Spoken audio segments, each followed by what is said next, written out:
With the war between Russia and Ukraine breaking headlines all over the world not so long ago, many have started to think twice about supporting Putin. In fact, Putin has been gathering quite a few enemies for quite a long time, due to which his security system is something that he does not compromise. Hello folks, and welcome back to our channel. In today's video, we'll show you the insane multi-million-dollar security system that Vladimir Putin uses on a daily basis. Russia is a powerful country, and the Russian president, Vladimir Putin, is known to have one of the best staffed and best trained security in the country as well as the world. The planning that goes into keeping Putin secure is intense. It's done in weeks or months in advance, and everything is strategized in great detail. Before he leaves his residence to go to his destination, his guards are already on the move, making sure that there's no obstacle in his way. Apart from having strong bodyguards, the security team analyzes all the possible threats that could take place during that time span of his travel and seek out a solution for all those scenarios. A month prior to the visit of the president, the security team arrives at the place where Putin is to be visiting, and they survey the area for any threats. A security schedule is drawn out, and the security team coordinates with the local authorities and ensures that the place where Putin will reside is under high surveillance. Apart from ensuring the safety of the premises, the security team also looks into ensuring that during Putin's visit, no extra men enter his premises. For instance, technicians to fix his electricity connection or plumbers to fix his bathroom are not allowed to enter his premises while he's staying there. Before he arrives, the security team ensures that the maintenance work is done.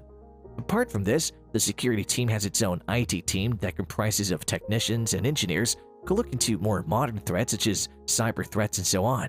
These IT professionals work on installing signal jammers that block out any other form of communication other than the one Putin has with his team. Putin's surveillance team also has IT personnel who tap into the phones of those within a certain range around the quarters so as to track any suspicious activity if there happens to be any. According to the laws of Russia, Putin's security team has been given the green signal to tap into both hardware and software of the people in that region if they ever feel that a threat exists. So people concerned with privacy issues in this regard have no real say in this. Furthermore, the security team can also conduct body searches and gain access to any property that's in the public, may it be your apartment or your car. They can also seize vehicles as well as shut down buildings if they feel the need to. The security team has not seized a single vehicle so far, but the team still has been given permission to do so. Only after all of this has been looked into, Putin is allowed to leave his premises. The Federal Protective Service of Russia is said to have around 50,000 staff members, if you're wondering why this association needs so many people just to keep one president safe. While the security team also needs their various needs tended to, due to which they hire other staff members. Also, apart from looking into the security of the president, they have to look into keeping various other officials safe, such as the Prime Minister, speakers of the State Duma and the Soviet Federation, ministers of foreign affairs and defense, director of the Federal Security Service, chairman of the Security Council, head of the Presidential Administration and his deputies, and the chairman of the Central Election Commission. If there are any other visiting officials who need protection, Putin can order extra security for them. It's also important to note that Putin's security team is something that he values quite highly. It's not easy to find a group of people who are ready to sacrifice their lives in the name of the country for the president. So due to their loyalty, Putin rewards this personnel tremendously. If you're wondering what Putin rewards them, well, they're given huge titles as well as large pieces of land. This land is worth millions and is often located in some of the most expensive regions of Russia. 3 people who Putin considers highly loyal people in his life are Viktor Zolotov, Oleg Klementiv, and Alexei Jumin.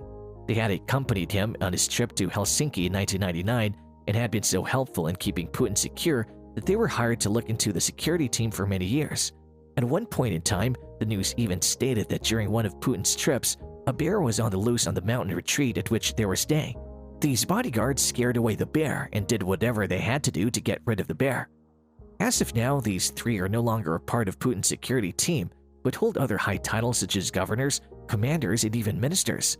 Although the guards would love to remain a part of Putin's security team for a long time and be loyal to him, it is a rule that once they hit the age of 35, they have to be replaced. It's pretty evident that guards need to have the best physique and be mentally sharp, and hiring such personnel at their youth is the best solution. It's pretty evident by now that Putin is obsessed with maintaining his health and keeping himself secure at all times. Due to the pandemic, he has been quite precautious so as not to catch the virus. To further support these claims, a few photos of him in a meeting with world leaders showed him maintaining a 20 feet distance with the world leaders as well as his own advisors by placing massive and long tables between them, thus creating distance. Putin was seen visiting the Moscow hospital in 2020 wearing a hazmat suit along with a full-face respirator. As we mentioned earlier, he's ever ready to do whatever he has to do to safeguard his health. The bodyguards that comprise Putin's team are not selected randomly. There is a full-on process in which these guards are handpicked based on certain criteria. The various tests that these candidates looking to get hired as a bodyguard have to go through include operational psychology-based exams, physical stamina tests, and of course, most importantly, their ability to withstand extreme temperatures.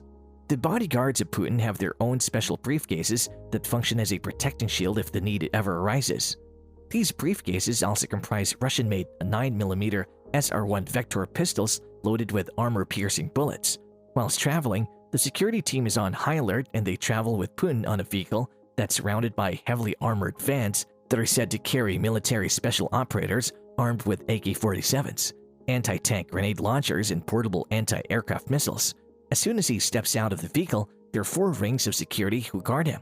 The personal guards are part of this circle of bodyguards and usually stand closest to Putin. Snipers are placed in the nearby buildings or surroundings where they keep a lookout for any threats while guarding the perimeter. A few years back in 2018, Vladimir was in the presence of MMA fighter Conor McGregor. Conor threw his arms around the president during this meeting, and Putin's guards stared at him and gestured for him to take his hands off the president. No one messes with Putin's guards, not even one of the greatest fighters in the world. Conor, on noticing this, put his hands down and folded them. According to the FSO, some other tasks that the security team of Putin does include opening mail, detaining people who seem suspicious, and even eavesdropping if they have to. It has also been stated that on some occasions, Putin has got a presidential body double for safety reasons. In the olden times, poisoning the meals of leaders was the best assassination attempt that could ever exist. That is before guns became a thing. But even now, Putin still fears being poisoned through his meals, and by taking into consideration the number of enemies he has, we think it's right to fear such a thing. So, before he consumes his meals, they are sampled for any traces of poison. This bit of information was stated by the Club des Chefs, the chefs who cook and cater to the culinary needs of monarchs worldwide. The Kremlin is also known to have quite a few tasters. A doctor checks every dish in every meal Putin consumes before he can eat it. With that last piece of information, we've reached the end of today's video. Hope you liked our video. Please subscribe to our channel and remember to hit the like button, turn on the notification bell so that you'll be notified whenever we release a new video. And share the video as far as possible because the more you know, the more you grow.